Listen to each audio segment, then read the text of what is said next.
Print and electronic media మిత్రులకు నా యొక్క నమస్కారాలు. గౌరవనీయులు పెద్దలు,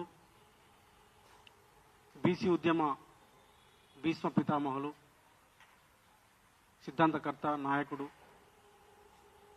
మా గురువు గారు విజిఆర్ నారగోని గారు, అట్లాగే సీనియర్ జర్నలిస్టు మేకల కృష్ణ యాదవ్ గారు, మహేష్ గౌడ్ గారు, బీసీ ఆజాదీ, అట్లాగే మన ఆడబిడ్డ తెలంగాణ ఉద్యమకారురాలు, న్యాయవాది, బీసీ ఉద్యమ నాయకురాలు శారదక్క, శ్రీశైలం గారు, శ్రీరామ్ గారు, మిత్రులందరికీ నమస్కారం. మేమంతా కూడా గత 1.5 yearగా ఇదే సోమాజిగూడ ప్రెస్ క్లబ్ సాక్షిగా మేము చెప్తా ఉన్నాం, ఈ రేవంత్ రెడ్డి కాంగ్రెస్ పార్టీ బీసీల వ్యతిరేక వైఖరిని కలిగి ఉన్నది. చరిత్ర పొడుగునా కాంగ్రెస్ పార్టీ మోసం చేసింది. రేవంత్ రెడ్డి గారు కూడా అదే బాటలో నడుస్తున్నాడు. వారి నేపథ్యం కూడా, వారి పూర్వ ఆశ్రమం కూడా ఆర్ఎస్ఎస్, ఏబీపీ, భారతీయ జనతా పార్టీలో వారి జీవితం ప్రారంభమైంది. వారే స్వయంగా చెప్పుకున్నారు. మండల్ కమిషన్ సందర్భంగా బీసీలకు రిజర్వేషన్ ఇచ్చినప్పుడు కమండల్ ఉద్యమంలో భాగస్వామైనటువంటి నేపథ్యం వారికి ఉన్నది. గతంలో కూడా చాలా సందర్భాల్లో, అనేక సందర్భాల్లో బలహీన వర్గాల పట్ల ఒక విషపూరితమైనటువంటి వైఖరిని ప్రదర్శించిండు. అట్లాంటి వ్యక్తి బీసీలకు అన్యాయం చేస్తారని చెప్పినాము. మేము కానీ, నారాయణ గారు కానీ, బీసీ సంఘాలు, ఉద్యమకారులు అందరూ కూడా చెప్పినాం. ఇలా అదే జరిగింది. Operation success patient dead, operation success patient dead లాగా ఇలా బీసీల రిజర్వేషన్ల పరిస్థితిని తీసుకొచ్చింది. నేను గొప్ప వైద్యుణ్ణి, చెరుకునంత గొప్ప ఎక్స్పీరియన్స్ ఉంది మాకు, కాంగ్రెస్ పార్టీకి గొప్ప చరిత్ర ఉంది, అద్భుతంగా నేను వైద్యం చేస్తా అని చెప్పేసి ఆపరేషన్ చేసినటువంటి డాక్టర్ రేవంత్ రెడ్డి. ఆయనకు తెలుసు, ఆయన తెలిసే ఆపరేషన్ ఫెయిల్ చేసి పేషెంట్ని చంపేసిన పరిస్థితి. కానీ నేను ఆపరేషన్ చేసినా నేనేం చేయలేనని చెప్పేసి. తెలంగాణలో ఒక మాట ఉంటుంది, మా నిజామాబాద్లో అయితే లక్కుడు ఆట అంటారు. లక్కుడు, తొండి ఆట ఆడుతున్నాడు రేవంత్ రెడ్డి.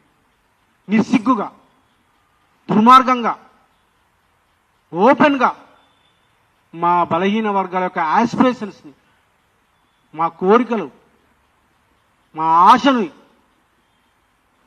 వాటిని ఒక రాజకీయ క్రీడగా పెట్టుకొని ఎమోషన్స్ క్రియేట్ చేసి ఇలా మమ్మల్ని మోసం చేసే పరిస్థితి కనిపిస్తూ ఉన్నది. ఇది చాలా దుర్మార్గం. రేవంత్ రెడ్డి కాంగ్రెస్ పార్టీ ఆడిన గేమ్ అయితే ఒక్కసారి పెద్దలు నారగోని గారు మాట్లాడతారు, తర్వాత మిగతా మిత్రులు కూడా మాట్లాడతారు. ఒక్కసారి ఎట్లా రేవంత్ రెడ్డి గారు గత 1.5 కాలంగా వారు ముఖ్యమంత్రి అయిన తర్వాత ఎట్లా బీసీలు మోసం చేస్తుండే ఒకసారి మీకు చెప్తాను. నేను కామన్ డిక్లరేషన్ పేరిట 42% రిజర్వేషన్ ఇస్తాము, స్థానిక సంస్థల్లో 12,000 మందికి అవకాశం కల్పిస్తాము, 1,00,000 కోట్ల బడ్జెట్ని ఇస్తాము, ఎంబీసీలకు మంత్రిత్వ శాఖ ఇస్తాము, అన్నిగా సూర్యుని చంద్రుని కూడా కిందికి తీసుకొచ్చి చెప్తా అని చెప్పేసి మా సిద్ధరామయ్య తోటి కామరెడ్డిలో చెప్పినారు. దాన్ని అటకెక్కించి అధికారంకి వచ్చిన తర్వాత వెంటనే లోకల్ బాడీ ఎలక్షన్స్ కోవడం కోసం ప్రయత్నం చేసింది. మా నారగోని గారు పెద్దలు, మేము ఆ రోజు నువ్వు మోసం చేస్తున్నావు అని చెప్పేసి మేము ఆ రోజు వాడిని అడగడం జరిగింది. అప్పుడు ఎలక్షన్స్ వాయిదా వేసుకున్నాడు. ఎలక్షన్స్ ఎట్లా జరుపుతావు, నువ్వు 42% ఇచ్చిన తర్వాతనే పోవాలని చెప్పేసి మేమంతా కొట్లాడినాం. అనేక కార్యక్రమాలు, ఇంద్రపార్క్ దగ్గర ధర్నాలు, సత్యాగ్రహ దీక్షలు, ఆమరణ దీక్షలు, సెక్రటేరియట్ ముట్టట్లు, జిల్లా పర్యటనలు, అనేక కార్యక్రమాలు చేసినాం. కానీ మభ్య పెడుతూ వాయిదా వేసుకుంటూ వచ్చింది. చివరికి హైకోర్టు మెట్టికాయలు వేస్తే తప్ప బీసీ కమిషన్ వేయలే. బీసీ కమిషన్ వేయకుండా తప్పించుకోవడం కోసం చూసిండు రేవంత్ రెడ్డి గారు. హైకోర్టుకు వెళ్ళి మళ్ళీ మేమంతా సంఘాలమంతా హైకోర్టుకు వెళ్తే నువ్వు ఎందుకు వేయవు కమిషన్ అని అంటే అప్పుడు కమిషన్ వేసిండు. మళ్ళీ తూతూ మంత్రంగా అసెంబ్లీలో బిల్లు పెట్టి నెత్తి మీద ఎవరికన్నా బుర్రున్నోడు అసెంబ్లీలో బిల్లు పెట్టి గవర్నర్కి పంపిస్తాడు. ఈ ఘనకార్యుడు ముఖ్యమంత్రి స్థాయిలో ఉన్నోడికి అనేక మంది ఎక్స్పర్ట్స్ ఉంటారు. ఆయనకేం చదువు రాదు, ఆయనకు రాజకీయాలు చేయడం ఒకటే తెలుసు. కానీ అనేక మంది చెప్పే అవకాశం ఉన్నప్పటికీ, ఎందుకంటే ముఖ్యమంత్రికి చాలా పెద్ద పవర్ఫుల్ పోస్ట్ అది, అవకాశం ఉన్నప్పటికీ కావాలని చెప్పేసి గవర్నర్ పంపకుండా రాష్ట్రపతికి పంపి తగుదనమ్మా అని చెప్పేసి ఢిల్లీలో ధర్నాలు చేసిండు. ఇక ఆయనతో పాటు కొంతమంది ఐఏఎస్లు, వాళ్ళు వీళ్ళు, కొన్ని సంఘాలు, వందమాగాదులు, మన ఆరోగ్యం సార్ బాగా చెప్తాడు, ఢిల్లీలో డ్రామా ఆడిండు. ఆ డ్రామా అయిపోయిన తర్వాత మళ్ళీ ఇక్కడికి వచ్చి మళ్ళీ ఒక ఆర్డినెన్స్ తీస్తే ఆ గవర్నర్ పెండింగ్లో పెట్టుకుంది. ఎవడైనా గవర్నర్ దగ్గర పెండింగ్లో ఉన్నటువంటి అంశాన్ని చట్టం కాకన ముందు జీవో ఎట్లా తీస్తాడు? నువ్వు చట్టం చేయాలి కదా. ఈ కృష్ణ రమ్మని చట్టం గవర్నర్ ఆమోదించిన తర్వాత చట్టం అయితే అప్పుడు నువ్వు జీవో ఇవ్వాలి. నీకు జీవో తీసేటప్పుడే నీకు స్పష్టంగా తెలుసు ఇది నిలబడకూడదనే జీవో తీసిండు రేవంత్ రెడ్డి గారు. ఇది నిలబడొద్దని చెప్పేసి ఉద్దేశంతో కడుపులో కత్తులు పెట్టుకొని విషం పెట్టుకొని ఆయన జీవో తీసిండు.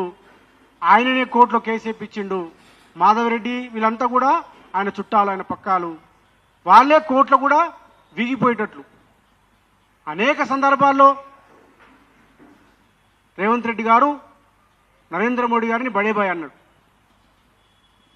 ఆయనకి ఈయనకు ఎట్లాంటి సంబంధం ఉందో ఇలా ముఖ్యమంత్రిగా కొనసాగుతుందంటే నరేంద్ర మోడీ సహకారంతో ఇలా ముఖ్యమంత్రిగా కొనసాగుతుంది రేవంత్ రెడ్డి గారు.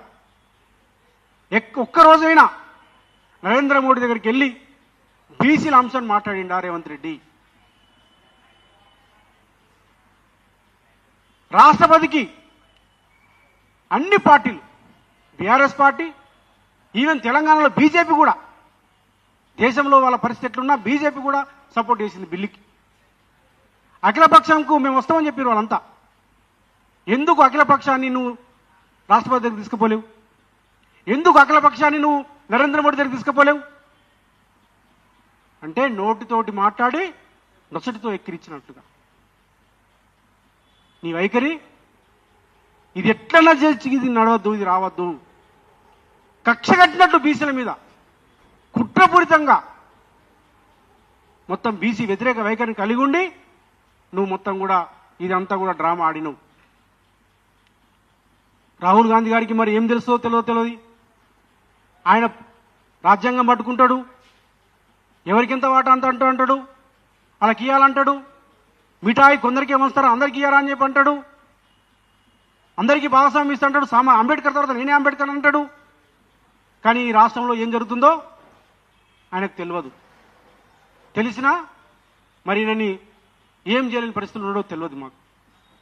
కాబట్టి ఇవాళ మొత్తం కూడా రేవంత్ రెడ్డి అండ్ కో ఇవాళ కావాలని చెప్పేసి ఈ బీసీ అంశాన్ని శాశ్వతంగా మళ్ళొకసారి మీరు రిజర్వేషన్ అడగకుండా చేయడం కోసం లీగల్ లిస్టులోకి నెట్టి ఇక మొత్తం కూడా దీన్ని ముందు పడకుండా ఇక దీన్ని కోర్టులో ఒకసారి జడ్జిమెంట్ ఇప్పించేస్తే ఇక మళ్ళీ ఎవడు కూడా దీని గురించి మాట్లాడకుండా ఉండడం కోసము కావాలని శాశ్వతంగా దీన్ని బీసీల అంశాన్ని, రిజర్వేషన్ అంశాన్ని శాశ్వతంగా సమాధి కట్టడం కోసమే, బీసీలని సమాధి కట్టడం కోసమే రేవంత్ రెడ్డి గారు కుట్రపూరితంగా ఇవంతా చేసిండు. ఇవాళ మేము ఒకటి డిమాండ్ చేస్తా ఉన్నాం. ఇలా ఆర్ కృష్ణ గారు కూడా దారిలో ఉన్నారు, వారు కూడా వస్తారు. పెద్ద నారగోని గారు ఉన్నారు. మొత్తం మా సంఘాలన్నీ కూడా ఒక కార్యాచరణ తీసుకొని ఇప్పటికే రాష్ట్ర బంద్ కూడా కృష్ణయ్య గారు పిలుపునివ్వడం జరిగింది. 14వ తారీఖు నాడు పిలుపునివ్వడం జరిగింది. దానికి పూర్తిగా అన్ని సంఘాలను కూడా సంఘీభావం చెప్తాము. ఎవరో అరాకొరా కొంత అనుభవం లేని వాళ్ళు ఎవరిని కలుపుకోకుండా నిన్న రాష్ట్ర బంధుకు పిలుపునిచ్చిండ్రు. దానివల్ల ఉద్యమం బలహీనపడుతుంది తప్ప మరొకటిగా అందరినీ కలుపుకొని ఒక సమయం తీసుకొని చేయాల్సి ఉండే. దానివల్ల ఉద్యమానికి నష్టమవుతుంది. అందుకోసం మేమంతా కూడా సమాలోచన చేసి మరి 14వ తారీఖు నాడు పెద్దలు ఎవరైతే మరి ఆర్ కృష్ణ గారు కానీ మన నారగోరి సార్ కానీ మిగతా అన్ని సంఘాలు 14వ తారీఖు నాడు రాష్ట్ర బంద్ ఇవ్వాలని చెప్పి పిలుపునివ్వడం జరిగింది. దాన్ని సంపూర్ణంగా బీసీ జనసభ మరి మద్దతు ప్రకటిస్తూ ఉన్నది. అన్ని పార్టీలని, అటు బీఆర్ఎస్ పార్టీ కావచ్చు, అటు భారతీయ జనతా పార్టీ కావచ్చు, సిపిఐ కావచ్చు, సిపిఎం కావచ్చు, ఏ పార్టీలు ఉన్నా ఈ తెలంగాణ ప్రాంతంలో అందరి దగ్గరికి వెళ్ళి వాళ్ళ గుమ్మానికి పోతాము, పార్టీల దగ్గరికి పోతాము, వాళ్ళని అభ్యర్థిస్తాము, మద్దతు ఇవ్వమని చెప్పేసి మద్దతు తీసుకొని దీన్ని సంపూర్ణంగా బంద్ చేసి కార్యక్రమాన్ని కొనసాగిస్తుంది. ఇప్పటికీ అన్ని పార్టీలు కూడా, ఒక కాంగ్రెస్ తప్ప అన్ని పార్టీలు కూడా ముందుకు వస్తున్నాయి. గతంలో కేటీఆర్ గారు కూడా అద్భుతంగా అసెంబ్లీలో మీరు బిల్లు పెట్టండి అని చెప్పేసి బిల్లుకు సంపూర్ణ మద్దతు ప్రకటించడం జరిగింది. అట్లాగే ఈవెన్ గవర్నర్ దగ్గర కూడా అఖిలపక్షం వాళ్ళు తిడుతున్నప్పటికీ, బీఆర్ఎస్ పార్టీని తిడుతున్నప్పటికీ మా వివేకానంద గౌడ్ కుత్బులాపూర్ ఎమ్మెల్యే గారిని కూడా పంపడం జరిగింది. మొత్తం అన్ని పార్టీలను కూడా దీంట్లో పెద్ద ఎత్తున తెలంగాణ ఉద్యమ తరహాలో ఆ రోజైతే ఎట్టయితే కేసీఆర్ గారి పెద్దలు తెలంగాణ ఉద్యమానికి నాయకత్వం వహించి అన్ని వర్గాల్ని, అన్ని కులాల్ని, అన్ని మొత్తం పార్టీలందరినీ కూడా ఏకం చేసినట్టుగా మా నారగోని గారు, మా ఆర్ కృష్ణ గారు వీరిద్దరు కూడా మండలి యోధులు పెద్దలు, వారు కూడా దారిలో ఉన్నారు. వీళ్ళ నాయకత్వంలో, ఎందుకంటే వీరు 30-40 సంవత్సరాల నుంచి పెద్ద ఎత్తున ఉద్యమం చేస్తున్నారు. వారి మార్గదర్శకత్వంలో, వారి నాయకత్వంలో పెద్ద ఎత్తున ఈ తెలంగాణ వ్యాప్తంగా ఉద్యమం చేస్తాము. ఖచ్చితంగా కాంగ్రెస్ పార్టీ రేవంత్ రెడ్డి మెడల్ వంచి బలహీన వర్గాలకు సంబంధించిన రిజర్వేషన్ సంబంధించిన అంశాన్ని లైవ్ లో ఉంచుతాము. ఖచ్చితంగా సాధించి తీరుతాము. ఒక మాట చెప్పి చివరి మాట చెప్తాను నేను.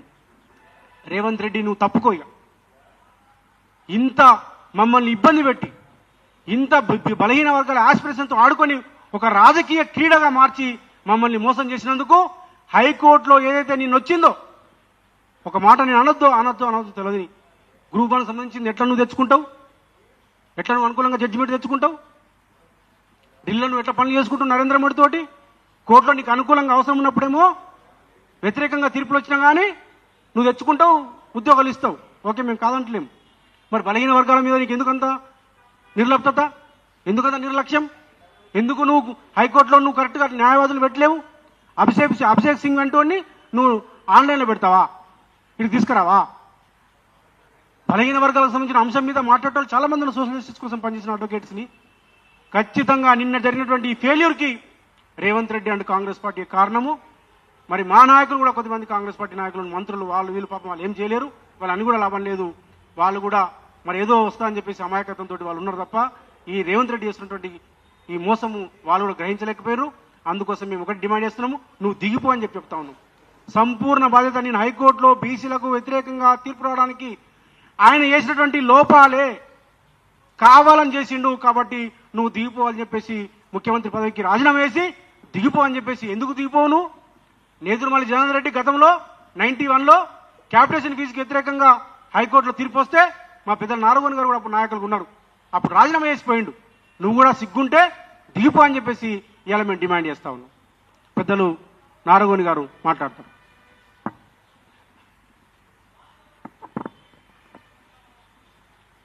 ఈరోజు తెలంగాణ జన సమితి ఆధ్వర్యంలో రాజారాం గారి మరి గత అనేక సంవత్సరాలుగా ఇటు తెలంగాణ ఉద్యమంలో ఉస్మానియా యూనివర్సిటీలో బీసీ విద్యార్థి ఉద్యమాన్ని లీడ్ చేసినటువంటి వ్యక్తి, మహాత్మా జ్యోతిరావు పూలే, బాబాసాహెబ్ అంబేద్కర్ల యొక్క ఆశయాలతో పనిచేసినటువంటి వ్యక్తి. మరి ఆ తర్వాత తెలంగాణ ఉద్యమంలోనే బలంగా పనిచేసినటువంటి వ్యక్తి. మరి వారి సారథ్యంలో ఈరోజు ఏదైతే ప్రెస్ మీటు, ఏదైతే మరి నిన్న జరిగిన దానికి స్పందనగా ముఖ్యంగా ఏదైతే తెలంగాణ రాష్ట్రంలో ఎంతో కాలం నుంచి యావత్తు బడుగు బలహీన వర్గాలు, ముఖ్యంగా బీసీ సమాజం అంతా కూడా మరి ఈసారి ఏదో మార్పు జరగబోతుంది, బడుగు బలహీన వర్గాల యొక్క ఆశలను, ఆకాంక్షలను తీర్చడానికి ఈసారైనా ఒక అవకాశం వస్తుంది. గతంలోనంటే టెక్నికల్గా కొన్ని విషయాలను చూపించి మొత్తం ఏందనంటే ఈ రిజర్వేషన్లనే కొట్టివేసి దెబ్బతీసే విధంగా ప్రయత్నించడం జరిగింది. కానీ ఇప్పుడు రాష్ట్ర వ్యాప్తంగా కూడా బీసీ సమాజంలో మరొక చైతన్యం పెరిగింది. ఈ పార్టీల మీద కూడా అనేక రకాలుగా ఒత్తిడి పెంచడానికి కూడా బీసీ సంఘాలన్నీ కూడా పనిచేసినాయి.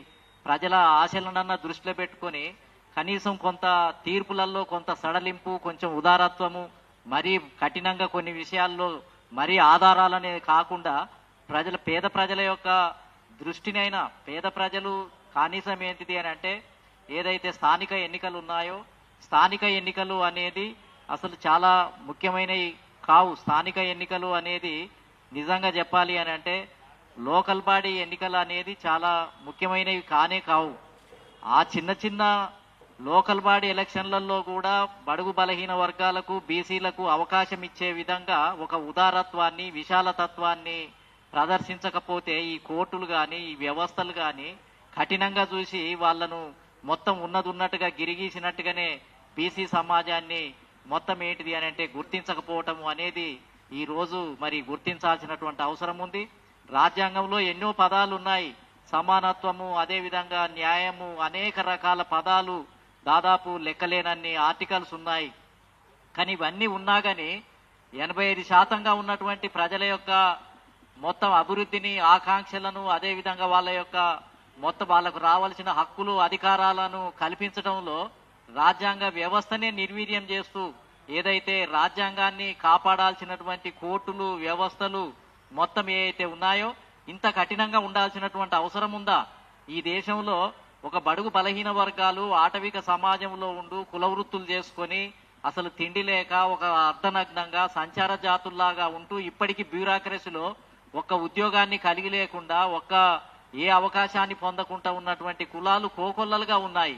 అటువంటి సమాజంలో ఏదో కొద్దిగా ఒక వెసులుబాటుగా అక్కడోటి ఇక్కడోటి ఒక ఉద్యోగము, అక్కడొకటి ఇక్కడొకటి సర్పంచి, లేకపోతే ఒక జెడ్పీటీసీ, ఎంపీటీసీ వస్తుంది అని అనుకుంటే దాన్ని కూడా భరించలేకుండా ఇటు వ్యవస్థలు, ఇటు ప్రభుత్వాలు, ఇటు రాజకీయ పార్టీలు, ఇటు ఏంటిది అని అంటే కోర్టులు, అదేవిధంగా రాజ్యాంగంలో ఉన్నటువంటి గతంలో ఉన్నటువంటి సవరణలు ఇవన్నీ కూడా కూడబలుక్కున్నట్టుగానే ఒక పేదవాళ్ల మీద పోరాటం చేస్తున్నాయి, బడుగు బలహీన వర్గాల మీద పోరాటం చేస్తున్నాయి. మొత్తం ఏంటిది అని అంటే మొత్తం అనామకులుగా ఉండి గ్రామీణ ప్రాంతంలో ఉండి పొట్టబోసుకునే కులాలకు ఒకటో రెండో ఒక క్లర్కో, లేకపోతే ఒక సర్పంచో, లేకపోతే చిన్నపాటి ఉద్యోగము లభిస్తుంది అని ఆశిస్తున్నటువంటి జనం మీద ఈ వ్యవస్థలన్నీ ఇంత కఠినంగానా? ఇప్పుడే కాదు, మేము 86 నుంచి చూస్తున్నాం. 1960లో అనంతరామన్ కమిషన్ ఏర్పడి 65లో రిపోర్ట్ ఇచ్చి రిజర్వేషన్లు ఇస్తే మనోహర్ ప్రసాద్ కమిషన్ వస్తే దానికి వ్యతిరేకంగా స్టే ఇవ్వటం జరిగింది. ఇదే తెలంగాణ హైకోర్టు, కొత్తగా వచ్చినటువంటి హైకోర్టు ఇస్తే శివశంకర్ అక్కడ ఢిల్లీలో ఉండి వాదోపవాదాలు చేస్తే చివరికి 1978లో రిలీజ్ అయినటువంటి పరిస్థితి. ముందు స్టేలే. ఈ కోర్టు రాగానే ఎవరు కోర్టుకు పోతే దాని మీద పరిశీలించకుండా ఇది ఇవ్వాలనా, ఇది బడుగు బలహీన వర్గాలదా, వీళ్ళు ధనికులా, ఇటువరకే కుప్పలు కుప్పలుగా ఈ వ్యవస్థలో నిండి ఉన్నారా, లేని వాళ్లకు కొంచెం ఉదారత్వంతో ఇవ్వాలనే దృక్పథం కూడా లేనటువంటి వ్యవస్థలు, కఠినంగా ఉన్నటువంటి వ్యవస్థలు చివరికి మళ్ళా ఎన్టీ రామారావు 1986లో ముఖ్యమంత్రి అయి మురళీధర్ రావు కమిషన్ రిపోర్టును బయటికి తీసి దుమ్ము దులిపి మళ్ళీ దాన్ని ఏంటిది అంటే 25% నుంచి 44% పెంచితే ఎమ్మటే అగ్రకులాలు కోర్టుకు పోగానే మళ్ళీ స్టేల మీద స్టే ఇవ్వటంతో మేమందరం ఉస్మానియా యూనివర్సిటీలో రిజర్వేషన్లకు అనుకూలంగా ఉద్యమాన్ని చేసి లాఠీ దెబ్బలు తిని జైలుకు పోయి అరెస్టులై కేసులు పెట్టుకొని ఆర్ కృష్ణన్న, నేను సమసంగ్రామ పరిషత్ తోటి వరావరిగా 8 నెలలు పోరాటం చేశాం. రాష్ట్రమంతా వాళ్ళొక రోజు బంద్, మేము ఒక రోజు బంద్, అగ్నిగుండంగా మారిపోయినటువంటి పరిస్థితి. చివరికి మళ్ళీ శాంతి భద్రతలు దెబ్బతింటున్నాయని మళ్ళా కోర్టు ఏందనంటే స్టే ఇచ్చేసింది. స్టే ఇచ్చేస్తే తర్వాత ఏంటిది అని అంటే మళ్ళా కేంద్రానికి పోకపోతే మళ్ళీ పోరాటం చేశాం. కానీ ఎవడు పట్టించుకున్న నాదుడు లేడు.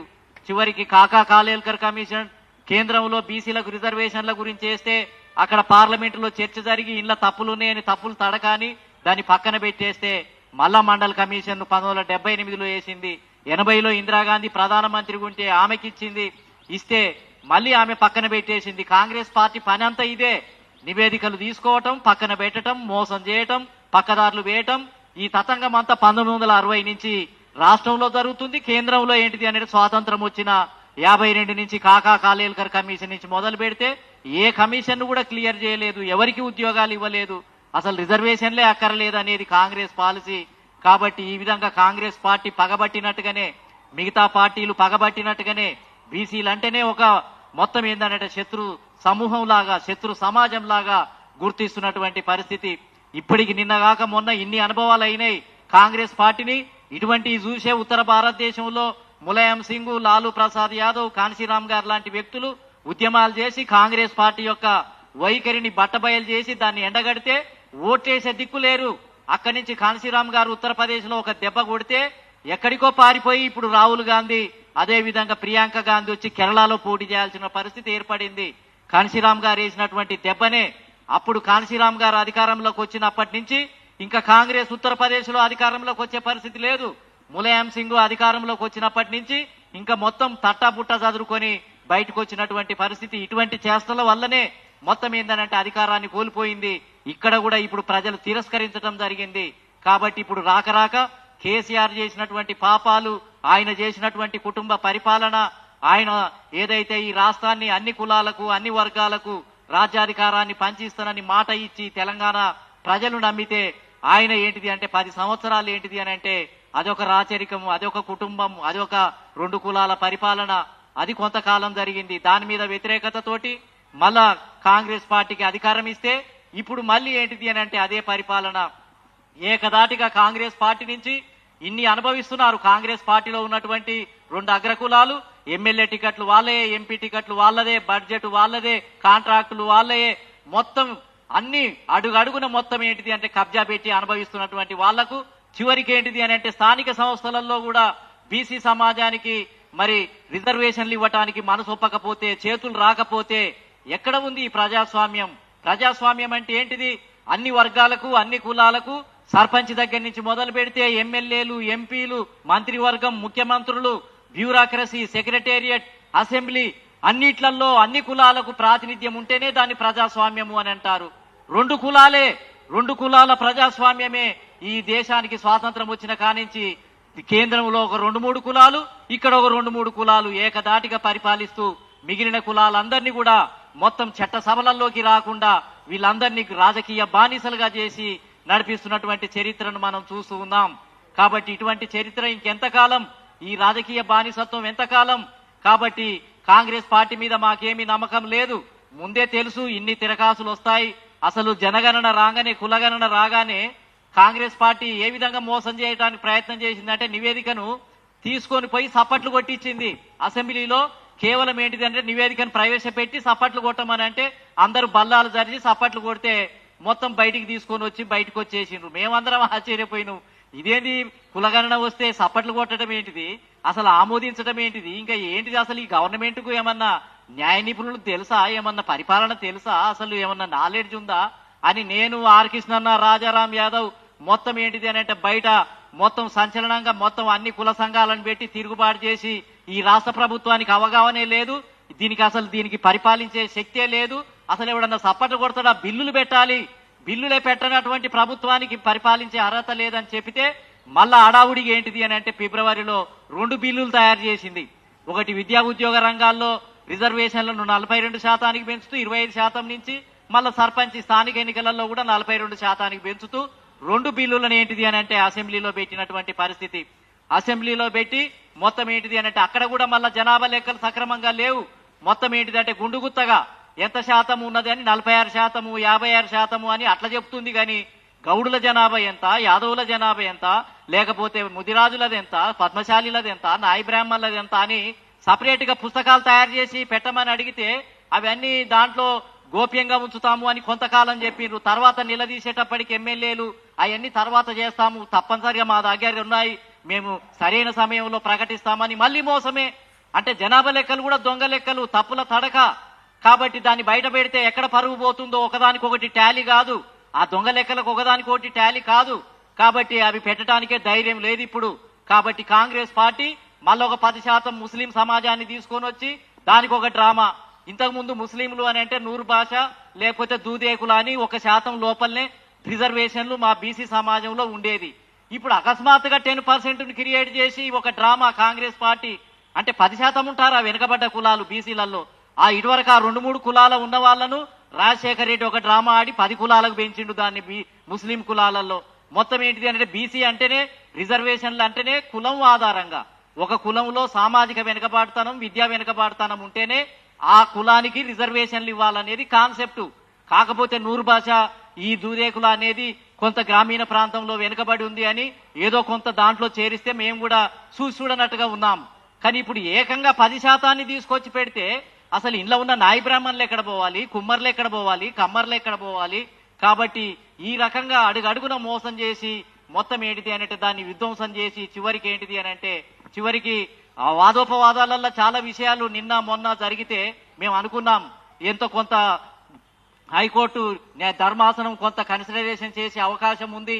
ఎందుకంటే సుప్రీంకోర్టు ఒక తీర్పునే ఇచ్చింది ఏమని 50% దాటొద్దని. కానీ చట్టం కాలేదు, ఆ తీర్పు చట్టంలో చేరలేదు. చట్టంలో చేరనప్పుడు అది ఆదేశం మాత్రమే. ఇది సంఘవి కూడా ఏంటిది అంటే దాన్ని తెలియజేయటం జరిగింది. మేము దాని ఆధారంగా నిజంగానే ఎన్నికలకు అవకాశం ఇస్తారో ఏమోనని మేము అనుకున్నాం, ఎంతో ఎదురు చూడటం జరిగింది. కానీ అంత విన్నట్టే విన్నారు. ఏం జరిగిందో ఏమో లోపల మళ్ళీ రాత్రికే ఏంటిది అని అంటే మళ్ళీ స్టే ఇచ్చే కార్యక్రమం మొదలైంది. కాబట్టి పాతదే ఇది తిరగదోడింది.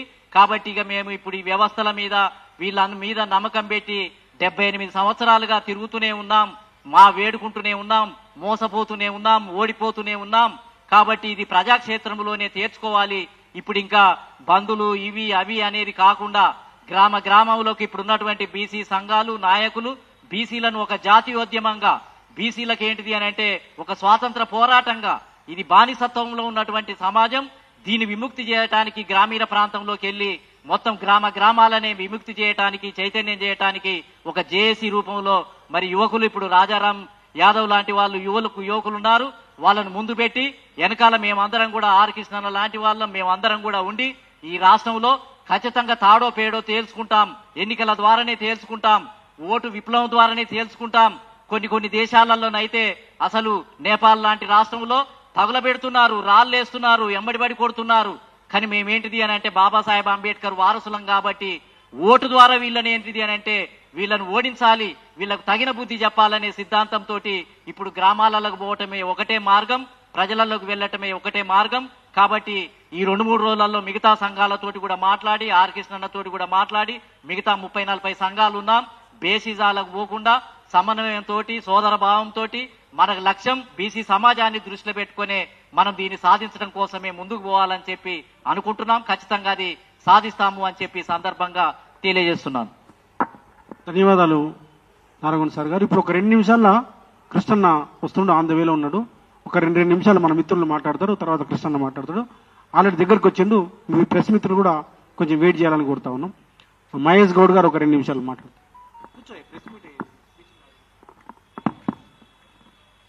మీడియా మిత్రులందరికీ నమస్కారం. నిన్న ఏదైతే తెలంగాణ హైకోర్టులో 42% రిజర్వేషన్ మీద హైకోర్టు ఏదైతే స్టే ఇచ్చిందో దీంట్లో ముఖ్యమంత్రి రేవంత్ రెడ్డిది శకుని పాత్ర, ఆ పిటిషన్ వేసిన మాధవ్ రెడ్డిది శిఖండి పాత్ర.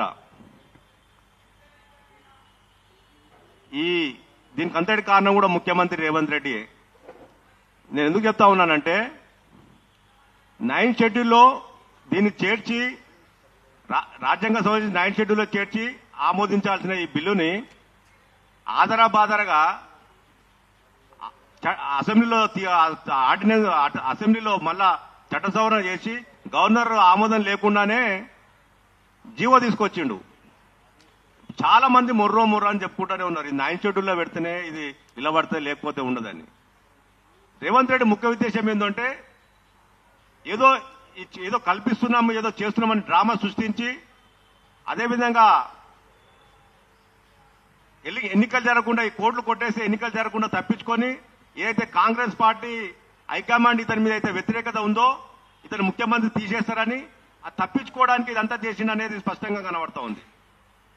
అదేవిధంగా కాంగ్రెస్ పార్టీ రెడ్డి ముఖ్యమంత్రి ఈ 42% రిజర్వేషన్ బిల్లు తీసుకొచ్చారు. ఈ బిల్లుని ఈ కోర్టులో అడ్డుకుంది కూడా రెడ్డి వ్యక్తే. మరి బీసీలకు ఎవరు వ్యతిరేకమో ఈ తెలంగాణ బీసీ సమాజం గుర్తుంచుకోవాల్సిన అవసరం ఉంది. వీళ్లకు బీసీ ఓట్లతోటి అధికారంలోకి వచ్చి 42% రిజర్వేషన్ అని చెప్పి ఈరోజు అదే రిజర్వేషన్ ను అడ్డుకున్న ఈ రెడ్డి జాగృతి. మరి బీసీ సమాజం ఒకసారి పునరాలోచన చేసుకోవాలి. ఎన్నికల్లో మీరు ఎవరికి ఓట్లు వేస్తున్నారు, వాళ్ళు ఎవరికి పనిచేస్తా ఉన్నారు, ఎవరికి వ్యతిరేకంగా పనిచేస్తా ఉన్నారు. నేను చెప్తా ఉన్నాను, నైతిక బాధ్యత వహించి వెంటనే ముఖ్యమంత్రి రేవంత్ రెడ్డి రాజీనామా చేయాలి. అదేవిధంగా బీసీ సమాజం ఏలైతే ఈ బీసీలకు ఒక అనగదొక్కడానికి అధికారంలోకి వచ్చి మళ్ళీ అనగదొక్కడానికి బీసీలను తరతరాలుగా అణచివేస్తున్నటువంటి ఈ దోపిడీ భూస్వామ్య కులాలను ఎన్నికల్లో బహిష్కరించాలి. వాళ్ళకు ఓట్లు వేయొద్దు, వాళ్ళ పార్టీలకు సహకరించవద్దు. వీళ్ళు బీసీలకు ఓట్లు వేసుకున్నప్పుడు మాత్రమే అధికారంలోకి వస్తుంది అని తెలియజేస్తూ ముగిస్తున్నాను. మహేశన్న రాముడు మంచి వాళ్ళ లెక్క అన్న, ధన్యవాదాలు. ఇప్పుడు మన అక్క చాలాసేపు మాట్లాడగలుగుతుంది కానీ కొంచెం 2-3 నిమిషాలు కృష్ణ మాట్లాడేసాను, మాట్లాడు. వేదిక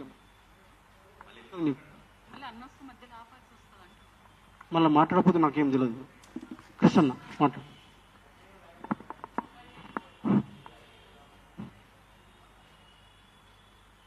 వేదిక మీద ఉన్న పెద్దలందరికీ నమస్కారం తెలియజేస్తూ, Congress party Kamareddy BC declaration అనేది ఒక మోసపూరితమైనటువంటి ప్రకటన. ఎందుకంటే మొదటి నుంచి కూడా కాంగ్రెస్ పార్టీ ఏ పని కూడా చిత్తశుద్ధితో చేయలేదు. వాళ్ళు అసలు కామారెడ్డి బీసీ డిక్లరేషన్ని పక్కన పెట్టేసి 6 నెలలైనా కూడా దాన్ని ఊసే ఎత్తలేదు. రాజారాం యాదవ్ ఆధ్వర్యంలో బీసీ జనసభ కామారెడ్డి డిక్లరేషన్ని అమలు చేయాలని ఉద్యమం మొదలుపెట్టిన తర్వాతనే మిగతా బీసీ సంఘాలన్నీ కూడా మేల్కొని దాని మీద ఉద్యమం చేయడం జరిగింది. కానీ ఇవాళ కాంగ్రెస్ పార్టీ అసెంబ్లీలో బిల్లులు పెట్టి చేతులు దులుపుకుంది. అలాగే నామమాత్రంగా జీవో తెచ్చి మరోసారి బీసీల గొంతు కోసేటువంటి ప్రయత్నం చేసింది. నేను అడుగుతా ఉన్నాను కాంగ్రెస్ పార్టీని, మరి రిజర్వేషన్స్ ని పక్కన పెడితే కామారెడ్డి బీసీ డిక్లరేషన్ లో ఉన్నటువంటి అంశాలని మీరు ఎందుకు అమలు చేయడం లేదు? బీసీల సప్లాన్ ఏమైపోయింది? 1,00,000 రూపాయలు అంటే 1,00,000 కోట్ల బడ్జెట్ ఇస్తామని చెప్పారు. ఇయర్లీ 20 లక్షలు మరి బడ్జెట్ కేటాయిస్తామని చెప్పారు. ఎందుకు మీరు వీటిని అమలు చేయడం లేదని చెప్పి ఇవాళ ప్రశ్నిస్తా ఉన్నాం. అంటే మొత్తానికి బీసీలు ఓడిపోయారు, కాంగ్రెస్ పార్టీ గెలిచింది. అధికారంలోకి రావడానికి బీసీలను ఉపయోగించుకొని అధికారంలోకి వచ్చి విజయం సాధించింది, బీసీలను మరోసారి గొంతు కోసింది. కాబట్టి కాంగ్రెస్ పార్టీకి భవిష్యత్తులో తగిన బుద్ధి చెప్పాలని చెప్పేసి కోరుతూ ముగిస్తున్నాను. Thank you.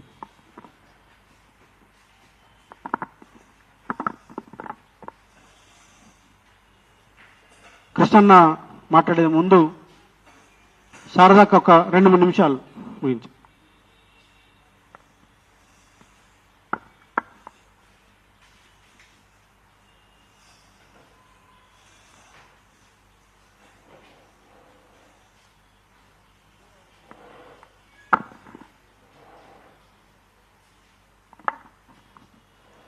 అధ్యక్షత వహిస్తున్నటువంటి రాజారాం యాదవ్ గారికి, అలాగే నారగూని అన్నగారికి, ఇప్పుడే విచ్చేసినటువంటి ఆర్ కృష్ణ అన్నగారికి, మిగతా మా అందరూ సోదరులందరికీ కూడా నా యొక్క వినమ్ర తెలియజేస్తూ, నిన్న మేము హైకోర్టులో అంతకుముందు రోజు కన్విన్సింగ్ నేచర్లో కనిపించినటువంటి బెంచ్, స్టే ఇవ్వము అని చెప్పేసినటువంటి బెంచ్, నో వే అన్నటువంటి బెంచ్, నిన్న సడన్ గా మనకు అన్ని రకాలుగా ఇక స్టే ఏం రాదు, ఎలక్షన్స్లకు వెళ్ళొచ్చు, అలాగే నోటిఫికేషన్స్ వచ్చేసాయి అనుకున్న తరుణంలో వెంటనే మనకి స్టే ఆర్డర్ వచ్చేసింది. అసలు ఏం అర్థం కాలేదు, ఏ బేసిస్ మీద ఇచ్చారు, ఎలా ఇచ్చారు, ఏమి ఇచ్చారు అనేది అర్థం కాలేదు. ఒకటే నాకు అనిపించింది, ఈరోజు అంటే మాట్లాడేటప్పుడు సింఘ్వి కానీ లేకపోతే స్టేట్ తరఫున మాట్లాడారు, ఆన్లైన్లో మాట్లాడేటప్పుడు వాళ్ళు ముఖ్యమైన పాయింట్స్ ఇంతకుముందు ఎప్పుడు కూడా రానటువంటి కొన్ని పాయింట్స్ వచ్చాయి. ఏమొచ్చాయి ఆ పాయింట్స్ అంటే, ఇంతకుముందు మనకు ఉన్నటువంటి ఇందిరా సహాని కేసు అనేది అడ్డంకిగా ఉంది అనేది ఒక తీర్పు మాత్రమే, అది చట్టం కాదు, అది మ్యాండేటరీ కాదు అని చెప్పడం జరిగింది. ఇంత కూలంకషంగా వివరించిన తర్వాత కూడా మనకు అడ్డంకిగా ఎందుకు మారింది, ఎందుకు పరిగణలోకి తీసుకున్నారు, ఇది చాలా ఇంపార్టెంట్. మరి ఇప్పుడు వచ్చిన తర్వాత మనం ఏం చేయాలి? మనకు ఆపోజిట్ గా వస్తే మరి వేరే దేశాల్లో కానీ వేరే స్టేట్లో కానీ గుల్జర్లు కావచ్చు, మరాఠీలు కావచ్చు, వీళ్ళంతా రోడ్ల మీదకి లక్షల మంది వచ్చి వ్యతిరేకిస్తున్నప్పుడు మన బీసీలకు, మన బీసీ సమాజానికి సిగ్గు, శరం, లజ్జ లేదా? అన్ని పార్టీలలో ఉండేటువంటి బీసీ లీడర్స్ అంతా కూడా ఎక్కట్టాయి రోడ్లెక్కి బీసీలను ఎందుకు జాగృతం చేస్తున్నారు? నిన్న కోర్టులో సంతోషపడ్డారు కొంతమంది, జిందాబాద్ అన్నారు, బాగైంది అన్నారు. మాకు చాలా బాధ అనిపించింది. ఎంత బాధ అనిపించింది అంటే మేము కోర్టులోనే 9 గంటల వరకు ఉన్నాం, అంత బాధ అనిపించింది. అంటే మనకు అర్థం కావట్లేదా, లేకపోతే వాళ్ళకు మనం అర్థం చేయించలేకపోయాము? ఇందాక నారగోని అన్న ఒక మాట అన్నారు, మనం మూలలు తిరగాలి, జాగృతం చేయాలి. కరెక్ట్ అది.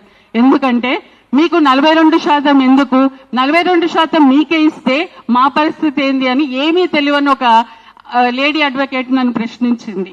అంటే మనం 60% ఉన్నామని వాళ్ళకి తెలియదు, మనం 60% ఉన్నామని వాళ్లకు తెలియజెప్పాలి. మేమెంతో మాకంత అవకాశాలు, ఇప్పుడు వైశ్యులు ఉన్నారు, బ్రాహ్మణులు ఉన్నారు, రెడ్డిలు ఉన్నారు, కమ్మలు ఉన్నారు, లేదా వెల్మలు ఉన్నారు, మీరెంతో మీరంత తీసుకోండి, మేమెంతో మాకంత ఇవ్వండి. స్వతంత్రం వచ్చిన రోజు నుంచి 5 సంవత్సరాలకు ఒకసారి వచ్చిన ప్రజాప్రతినిధులంతా ఎంత శాతంలో ఉన్నారు, ఇప్పటి వరకు కూడా ఎంత శాతంలో వాళ్ళంతా పదవుల్లో ఉన్నారు. మనం ఇది చెప్పాల్సిన అవసరం ఉంది. ఇవేమీ చెప్పకుండా మాకు 42% కావాలి, 56% కావాలంటే ప్రజలని, అన్ని కమ్యూనిటీ వాళ్ళని కన్విన్స్ చేయకుండా మనం తీసుకోలేం. రెండోది, ఒకటి నిన్న మొన్న జరిగిన ఆర్గ్యుమెంట్స్ ప్రకారం మనకు అర్థమైంది, మనం విన్ కావాలంటే అన్ని పార్టీలు ఏకం కావాలి, అందరూ కలిసి ఒక ఏకఛత్రం కింద వచ్చి బీసీల కోసం పోరాటం చేయకపోతే బీసీలు మిమ్మల్ని అందరినీ మామూలుగా ఉరికిచ్చుకొట్టరు. ఇప్పుడు మనకు అర్థమైపోయింది మన అడ్డంకులు. ఈ రోజు పార్లమెంటు లోపల ఇందిరా సహాని కేసు ఒక ఆత్మలాగా మన ఎంటబడుతుంది, అదొక అడ్డంకి. రెండోది కృష్ణమూర్తి సంబంధించిన జడ్జిమెంట్, అదొక అడ్డంకి. ఈ రెండింటిని మనము సవరణలు చేసి పక్కకు వారేయాలి. అవి ఇంకొక ముఖ్యమైన విషయము, ఈ దేశంలో ప్రతిదానికి రాజ్యాంగం అంటున్నారు. రాజ్యాంగం అంబేద్కర్ గారు రాశారు, ఆ టైంలో రాశారు. మరి రాజ్యాంగం రాసిన తర్వాత ఈ రోజు వరకు 106 సవరణలు జరిగినాయి. రాజ్యాంగమే మనకు అన్నిటికీ 3 సూత్రం అన్నప్పుడు 106 సవరణలు ఎట్లా జరిగినాయి?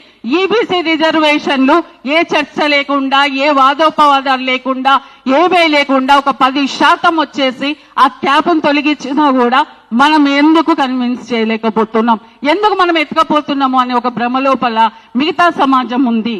ఇవి మాట్లాడాల్సిన అవసరం ఉంది. ఒక్క ఆర్ కృష్ణ అన్ననో, రాజారాం యాదవ్, నారగోన్ అన్ననో, శారదా గౌడో మాట్లాడితే కుదరదు. ప్రతి పార్టీలో ఉన్న బీసీ లీడర్సే కాదు, ఓసీ లీడర్స్, ఎస్సీ ఎస్టీ ప్రతి లీడర్స్ కూడా బయటికి రావాలి. మేమెంతో మాకంతా, మీరు తీసుకోండి, మేము తీసుకుంటాం. ఇది కన్విన్స్ చేయకపోతే ఇవి ఇట్లాగే ఉంటుంది.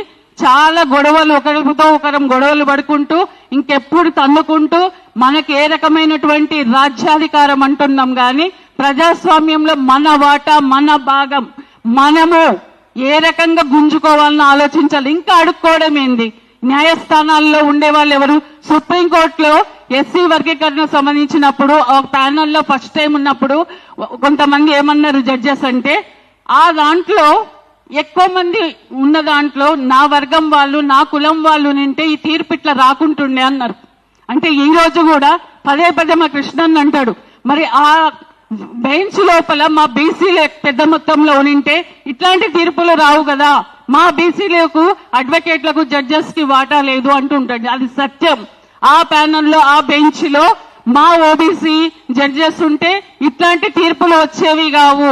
ఇది మనం సవాల్ చేయాలి. న్యాయ వ్యవస్థని, అన్ని రాజ్యాంగ సంబంధించినటువంటి వ్యవస్థలని ప్రతి ఒక్కరిని ప్రశ్నించకపోతే ఒత్తి చంపి మనని సమాధి చేస్తారు. మేల్కోండి బీసీ సమాజం అంతా కూడా. మీరు మేల్కోకుండా రోడ్ల మీదకి రానంత వరకు ఎవ్వరం కూడా ఏమీ చేయలేము. ఎంతవరకు చేయాలనో అంతవరకు చేస్తాం. కానీ ప్రజల కోపము, ప్రకోపం, మాకు చౌహాన్ అని మాకు సీజే ఉండే హైకోర్టులో, ఆయన ఒక మాట అన్నారు. మేము ఎర్రమంజిల్కి సంబంధించిన ఒక కేసు కొట్లాడుతున్నప్పుడు మేము తీర్పులు ఇస్తాం, కానీ ప్రజల యొక్క పోరాటమే మాకు ప్రతిస్పందన. అది బాగా ఉన్నప్పుడు మాత్రమే మా తీర్పుల్లో న్యాయం, హ్యుమానిటీ కనబడుతుంది.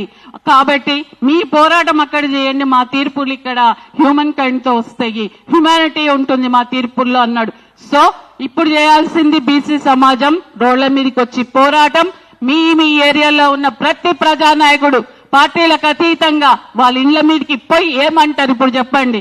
మా బీసీలకు మీరు అండగా ఉంటారా లేరా?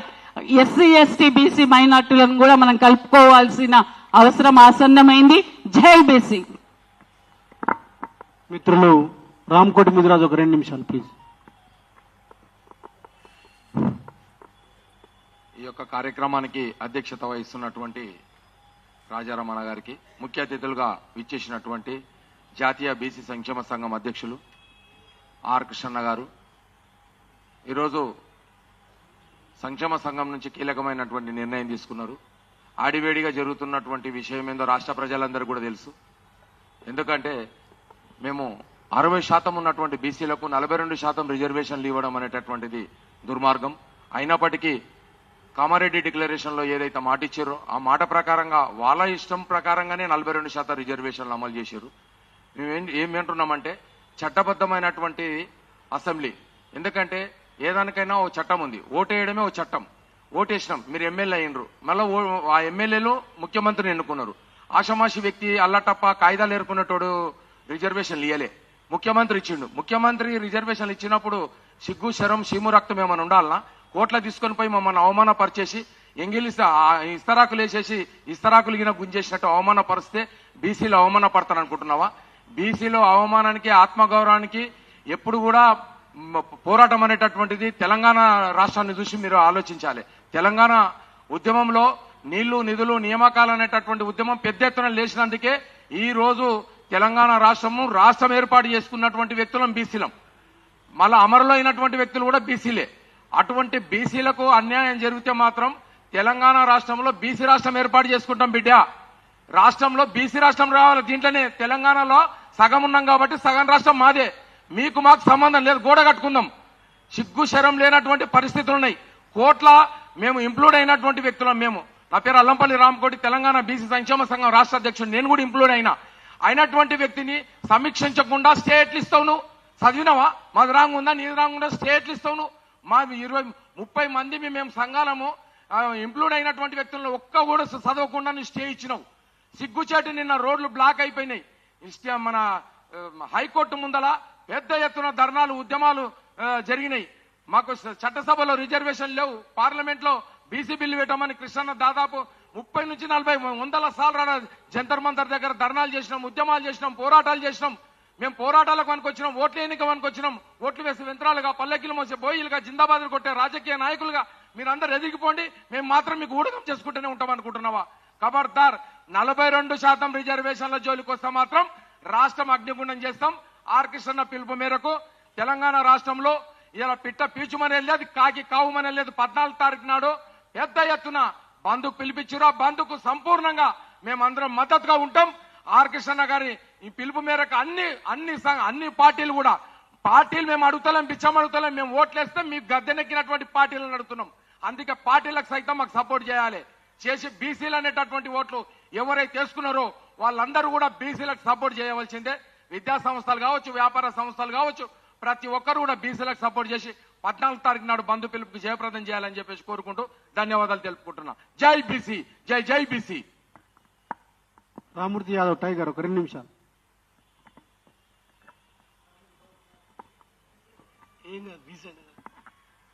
కార్యక్రమ నిర్వాహకులు రాజారామన్న గారికి, ముఖ్య అతిథులుగా ఇచ్చేసినటువంటి కృష్ణన్న గారికి, నారగోనన్న గారికి మరియు రామకోట అన్న గారికి, సహచర మిత్రులందరికీ కూడా ఉద్యమాభివందనాలు తెలుపుకుంటూ, ఈ ఏదైతే గత 4 రోజుల నుంచి రాష్ట్రం బీసీల ఆగ్రహానికి అట్టుడుకుతుందో చూస్తూనే ఉన్నాం.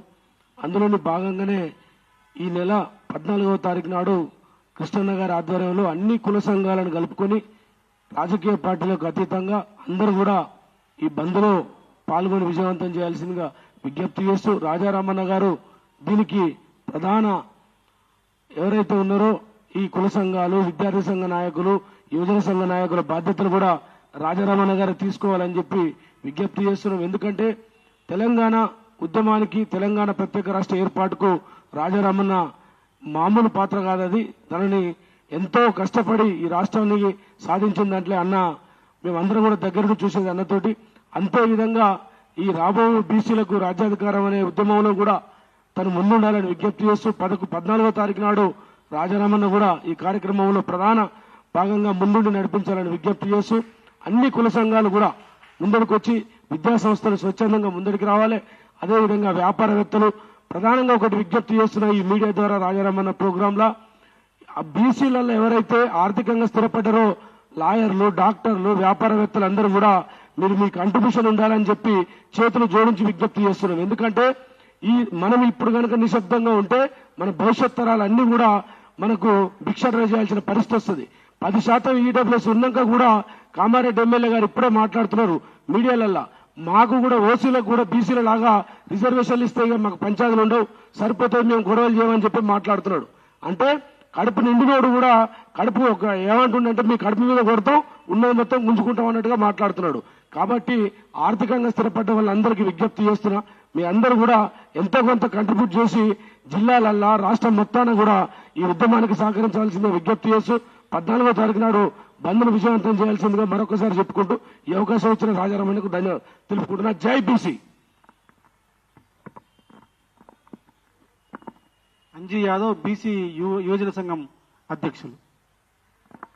సభాధ్యక్షులు రాజారామన్న గారికి, బీసీల ఊపిరి అల్లుపెరగని పోరాట యోధుడు టైగర్ ఆర్ కృష్ణన్న గారికి, బీసీ మేధావి నారగోరన్న గారికి, రామ్కోట్ అన్న గారికి, శారదక్క గారికి, రామ్మూర్తి అన్న గారికి అందరికీ కూడా పేరు పేరున ఉద్యమాభివందనాలు తెలియజేసుకుంటూ, ముఖ్యంగా ఈరోజు హైకోర్టు స్టే ఇవ్వడము చాలా బాధాకరమైన విషయం.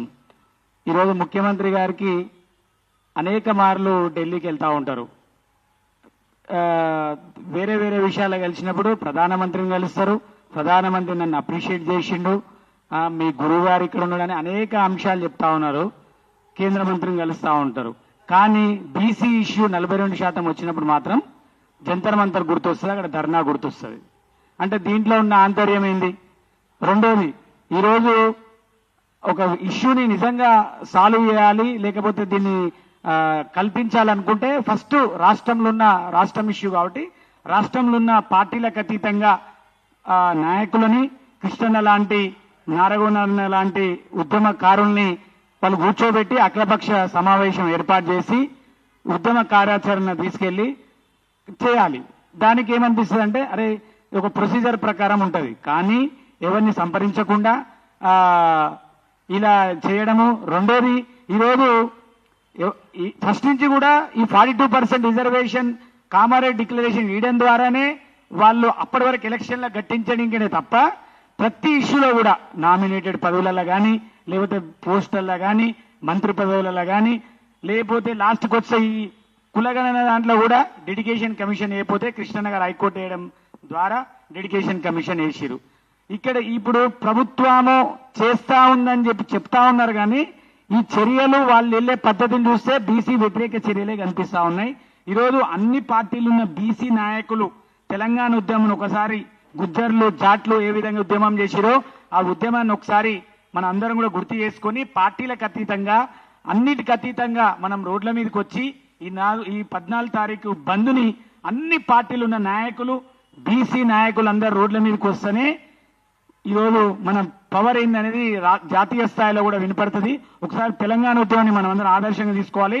రెండోది ఏంటంటే, ఈరోజు ఉద్యమాల కిల్ అయినటువంటి ఇట్లాంటి రాజారామన్న లాంటి మన బీసీ నాయకులు ఎంతో మంది ఉస్మాన్ యూనివర్సిటీలో ఈరోజు ఢిల్లీని కదిలిచ్చారు. కానీ ఈరోజు బీసీలకు జరుగుతున్న అన్యాయం మీద బీసీ ఉద్యమ నాయకులైనటువంటి ఉస్మాన్ యూనివర్సిటీలో కూడా ఉద్యమం ఉవ్వెత్తున లేస్తేనే ఈరోజు ఢిల్లీ కానీ, లేకపోతే రాష్ట్ర ముఖ్యమంత్రులు కానీ గజగజలాడతారు.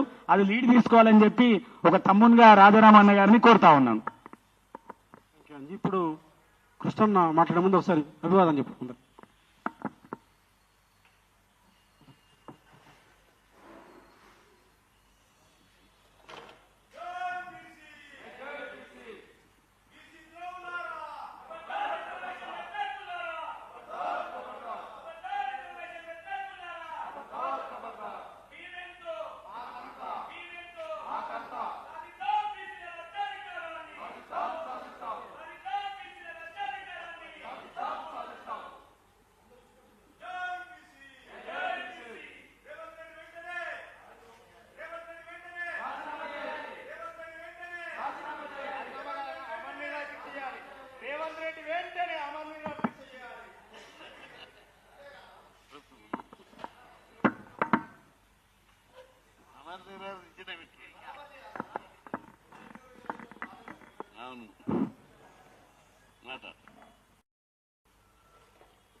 సభాధ్యక్షత వహిస్తున్న తెలంగాణ మనదర్శ ఉద్యమం నాయకుడు, అదేవిధంగా బీసీజేఏసీ అధ్యక్షులు అన్న రాజారాం యాదవ్ అన్న గారికి, అదేవిధంగా ఈ కార్యక్రమానికి ముఖ్య అతిథిగా విచ్చేసిన బడుగు బలహీన వర్గాల ఆశజ్యోతి బీసీల ఫౌండర్ టైగర్ ఆర్ కృష్ణన్న గారికి, అదేవిధంగా నారగూరు అన్న గారికి, అడ్వకేట్ శారదక గారికి, రామ్కోట్ అన్న గారికి, రామ్మూర్తి అన్న గారికి, బాబాసాహెబ్ గారికి, అంజీ గారికి మరియు రామ్దేవ్ గారికి ప్రతి ఒక్కరికి నా యొక్క నమస్కారాలు. అదేవిధంగా మీడియా మిత్రులందరికీ నా యొక్క నమస్కారాలు. ముఖ్యంగా ఈరోజు మనం అందరం చేయవలసింది రేవంత్ రెడ్డి దిష్టి బొమ్మలు అవి దగ్నం కాదు. ఈరోజు ముఖ్యమంత్రి రేవంత్ రెడ్డి గారు మీకు నిజంగా బీసీల పట్ల ప్రేమే ఉంటే, మీకు నిజంగా 42% రిజర్వేషన్లు ఇవ్వాలని మీకు నిజంగా ఉంటే మీరు వెంటనే ఇందిరా పార్క్ లో చేస్తారా, లేకపోతే జంతర్ మంతర్ దగ్గర చేస్తారా? ఇమ్మీడియట్లీ మీరు నిరాహార దీక్ష కూర్చోవాలి. అదేవిధంగా మీ కాంగ్రెస్ ప్రభుత్వంలో ఉన్న ఎమ్మెల్యేలు కానీ మినిస్టర్లు కానీ బీసీలకు 42% రిజర్వేషన్ల కోసానికి ఆమరణ నిరాహార దీక్ష చేయాలని నేను ఈ వేదిక నుంచి డిమాండ్ చేస్తున్నాను. అంతేకాకుండా ఈ రోజు రిజర్వేషన్లకు ఎవరైతే అడ్డుపడి ఎవరైతే కేసులు వేసి ఈ రోజు మీ ఇంకా ఊరులో తెలుసు బిడ్డల్లారా, ఒకటే చెప్తున్నా కొడుకుల్లారా, క్లియర్ చెప్తున్నా, ఈ రోజు సింహం గర్జిస్తా ఉంది. సింహం సామాన్యంగా 20 రోజులకు 30 రోజులకు ఒకసారి వేట మొదలు పెడతాయి. కృష్ణాన కూడా 1978 నుంచి 84 వరకు అనేక ధర్నాలు, ర్యాలీలు, అసెంబ్లీ ముట్టడి చేసి ఆ రోజు 34% రిజర్వేషన్లు పెట్టించారు. దాన్ని గత ప్రభుత్వం 20%కి తగ్గించారు. దాన్ని అదేవిధంగా ఈడబ్ల్యూఎస్ కోటాలో 10% రిజర్వేషన్లు వచ్చినాయి నైట్ కు. ఈ రోజు సింహం మేలుకుంది, సింహం గర్జిస్తా ఉంది. బిడ్డ మిమ్ముల కుక్కను వేటాడుతానని కూడా ఈ సభా వేదిక నుంచి పిలుపునిస్తున్నాం. అందుకని 42% రిజర్వేషన్లు వచ్చిందాక మీరు ఎన్నికలకు పోయి మేము పార్టీల ప్రకారం ఇస్తాం, ఒక పార్టీ ఓ దగ్గర ఇస్తుంది, ఇంకో పార్టీ ఓ దగ్గర ఇస్తుంది. ఏం బీసీలకు ఏమైనా భిక్షం వేస్తురా బిడ్డ? మేం భిక్షంగా తీసుకునేది అధికారం తీసుకుంటాం, అడుక్కోనిక మేమన్నా అదా? అందుకని క్లియర్ చెప్తున్నాం, బరాబర్ మేము 42%, 60% ఉన్న బీసీలం 42% రిజర్వేషన్లు అడిగింది మేము. మీరు 5%, 10% రిజర్వేషన్ ఈడబ్ల్యూఎస్ కూడా వచ్చింది. మేము అందుకనే తెలుస్తున్నాం క్లియర్ గా, 42% రిజర్వేషన్లు ఇవ్వకపోతే రేపు 14వ తారీఖు తెలంగాణ అగ్నిగుండం లెక్క అగ్గి ఏ చౌరసలో చూసినా బీసీ గొంతుతోటి ఎక్కడికక్కడ శాంతియుతంగా మేము బంధువు తెలియజేస్తున్నాం. ఎవ్వరు కూడా అశాంతికి పోయి బస్సులు గాని అదేవిధంగా వేటిని తలగబెట్టొద్దని మా బీసీ మిత్రులకు తెలియజేస్తున్నాం. కృష్ణన్న గారు శాంతియుతంగా ఏమన్నారు కాబట్టి ఫస్ట్ విడతల శాంతియుతంగా జరుగుతుంది. కానీ రోజు రోజుకు ఉద్యమం ఉద్రిక్తం కాకముందే మీరు కేసులు వెనుక తీసుకుంటారా, గవర్నర్ జీవో ఇస్తారా? దీనికి మేము 42% కు రిజర్వేషన్ల కోసానికి మేము కట్టుబడి ఉన్నామని మీరు చెప్తారు కదా. 42 రిజర్వేషన్ల కోసానికి మీరు ముఖ్యమంత్రి గారు ఆమరణ నిరాహార దీక్ష చేయాలని మరొకసారి తెలియజేస్తూ ఈ అవకాశం ఇచ్చిన రాజారామన్న గారికి నాకు ప్రత్యేక ధన్యవాదాలు. వాళ్ళందరూ బీసీ నాయకులు బాగా పెద్ద లీడర్లు అయిపోయి అందరూ అద్భుతంగా స్పీచ్లు ఇస్తారు కాబట్టి ప్రెస్ మిత్రులకు ఇబ్బంది. ఇప్పుడు కృష్ణన్న గారు మాట్లాడతారు. ఒకటే మేమందరం కూడా చెప్పేది ఒకటే, దీనికి నైతిక బాధ్యత రేవంత్ రెడ్డి గారు తీసుకోవాలి. మొత్తం ఈ ఎపిసోడ్కి కర్త కర్మ క్రియ, ఒక సినిమాను నిర్మించి ఆయననే దర్శకుడు, ఆయననే హీరో, మొత్తం ఆ సినిమా నిర్మించి ఆ సినిమా ఫెయిల్ అయిపోయింది. కనీసం ఓటీటీలో కూడా వచ్చే పరిస్థితి లేదు. ఆయననే డాక్టర్గా ఉన్నాడు. మా బీసీలను ఒక పేషెంట్గా చేసేసి ఆపరేషన్ చేసి కావాలని చెప్పి చంపేసిండు. పేషెంట్ డెడ్, ఆపరేషన్ సక్సెస్ లాగా బీసీల వ్యవహారం చేసిండు. కాబట్టి దీనికి నైతిక బాధ్యత వహించి రేవంత్ రెడ్డి గారు తక్షణమే ముఖ్యమంత్రి పదవికి రాజీనామా చేసి దిగిపోవాలి. కాంగ్రెస్ పార్టీ దీనికి పూర్తి బాధ్యత వహించాలి.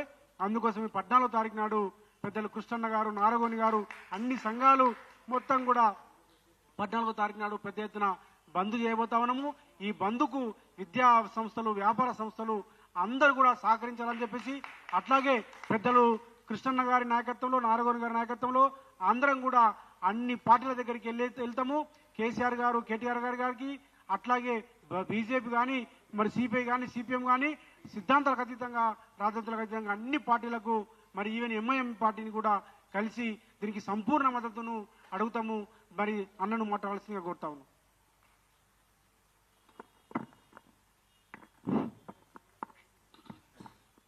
సభకు అధ్యక్షత వహించినటువంటి సోదరుడు రాజారాం యాదవ్ గారికి, అదేవిధంగా ఈ కార్యక్రమానికి ముఖ్య అతిథులుగా వచ్చినటువంటి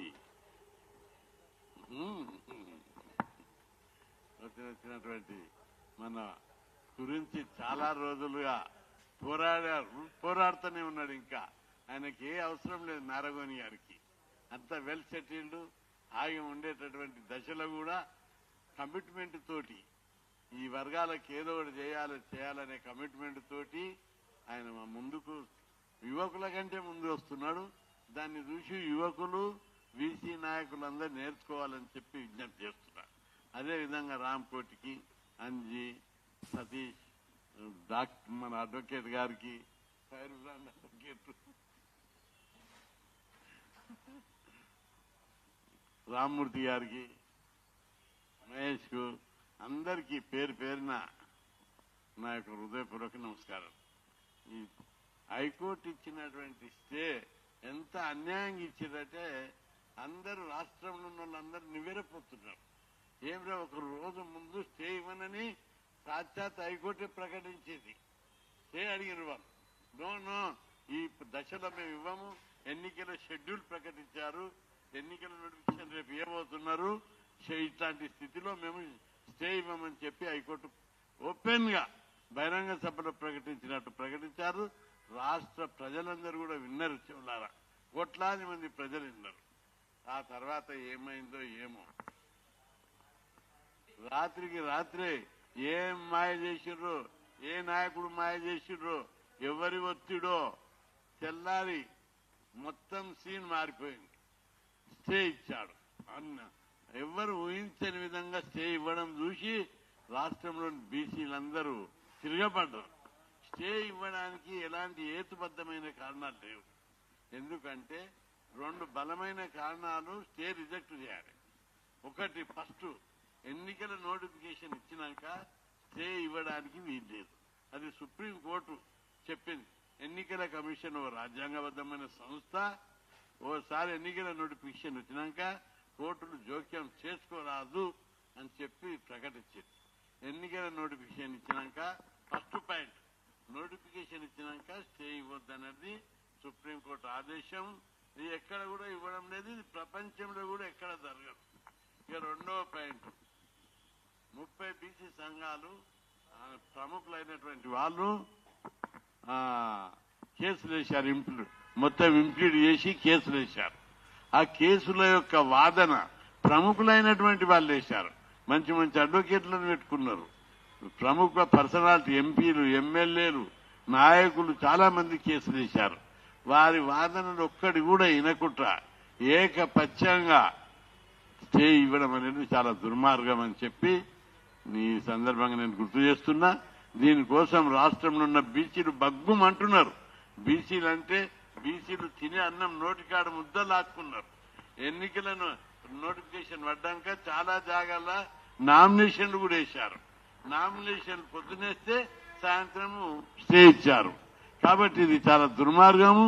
దీన్ని బీసీ ప్రజలు జీర్ణించుకుంటలేదు. ఇది అన్యాయమే కాదు, 76 ఏళ్లుగా అన్యాయం జరుగుతుంది. ఇది బీసీలకు అవమానం అని చెప్పి బీసీలంతా ఫైర్ అవుతున్నారు. బీసీలు అన్యాయాన్ని ఓర్చుకుంటారు, కానీ అవమానాన్ని భరించరు. అందుకే ఈ అవమానానికి ధీటుగా స్టేకు వ్యతిరేకంగా నిరసనగా ఈ నెల 14 నాడు పెద్ద ఎత్తున రాష్ట్ర బంద్కు పిలుపు ఇవ్వడం జరిగింది. ఈ పిలుపుకు అన్ని పార్టీల మద్దతు ఇవ్వాలి. అన్ని బీసీ సంఘాలు, ప్రజా సంఘాలు ప్రతి ఒక్కరు కూడా మద్దతు ఇచ్చి బీసీల సత్తా నిరూపించుకోవాలని చెప్పి నేను విజ్ఞప్తి చేస్తున్నాను. అయితే ఇక్కడ ఒకటి గమనించాలి. సరే లోపాలు ఉన్నాయి, కానీ రాజ్యాంగంలో ఏముంది? 243 రాజ్యాంగంలోని ఆర్టికల్లో ఇది రాష్ట్ర ప్రభుత్వము బీసీ రిజర్వేషన్ నిర్ణయించే అధికారం ఉన్నది అని చెప్పారు. దాని ప్రకారం అసెంబ్లీలో చట్టం చేశారు, కేబినెట్ లో ఆర్డినెన్స్ ఇచ్చారు. ఇవన్నీ ప్రాసెస్ అయిపోయాయి. ఒకటి, ఫస్ట్ రాజ్యాంగం బద్ధత ఉంది, రాజ్యాంగం సపోర్ట్ ఉంది. రెండోది అసెంబ్లీలో చట్టం చేయడం, కేబినెట్ లో ఆర్డినెన్స్ ఇవ్వడం, దీనికి కూడా చట్టబద్ధత ఉంది. న్యాయబద్ధత కూడా దీనికి ఉంది. ఎందుకంటే ఓ 50% సీలింగ్ అనేది ఒక పేషన్ అయిపోయింది అగ్ర కులాలకు, కోర్టులకు. ఎందుకు న్యాయబద్ధత అంటే న్యాయం ప్రకారం సుప్రీంకోర్టు ఏం చెప్పింది, 50% సీలింగ్ కు 3 పాయింట్లు మనకు ఆధారం ఉండొద్దు, తీసేయాలని. అగ్ర కులాలకు 10% రిజర్వేషన్లు ఇచ్చినప్పుడు అప్పుడు వాళ్ళు తీసేసారు. ఆ బ్యారికేడ్ తీసేసి 10% ఇచ్చి 60% దాటినాయి. అప్పుడు అగ్ర కులాలకు 10% రిజర్వేషన్లు ఇచ్చినప్పుడు 50% సీలింగ్ లేదు. బీసీలకు ఒక్కరికే 50% సీలింగ్ ఉంటుందా? బీసీలు అంటే మీకు చిన్న చూపు అనేది క్లియర్ గా అనిపిస్తుంది. బీసీ అందరికీ సమాజంలో ఒకటి అడ్వకేట్లల్లా అందరికీ, ఈవెన్ అగ్ర కులాలే కాదు బీసీలు కూడా ఏమంటారు తెలుసా, ఇది కొట్టేస్తారు, ఇది కొట్టేస్తారు. బీసీల కేసు ఏది పోయినా కోర్టులు కొట్టేస్తాయనే నానుడి సమాజంలో వచ్చింది. అందుకే బీసీలంటే భయపడేటట్టు ఈ సమాజం లోపల వ్యవస్థను, కోర్టులను, మొత్తం సమాజం లోపల బీసీల సత్తా మండల్ కమిషన్ అప్పుడు ఎట్లా చేసినాము, బంధులు 2 సార్లు 3 సార్లు బంధులు జరిపినాం. బస్సులు గాలబెట్టారు, 60 బస్సులు గాలబెట్టారు. ప్రభుత్వ ఆఫీసులు నడవలేదు, స్కూళ్లు నడవలేదు, కాలేజీలు నడవలేదు.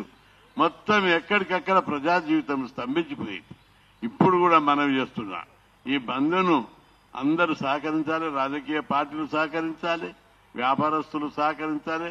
వ్యాపారస్తులు అందరికీ నేను విజ్ఞప్తి చేస్తున్నా, మేము పీస్ఫుల్ గానే చేస్తాం.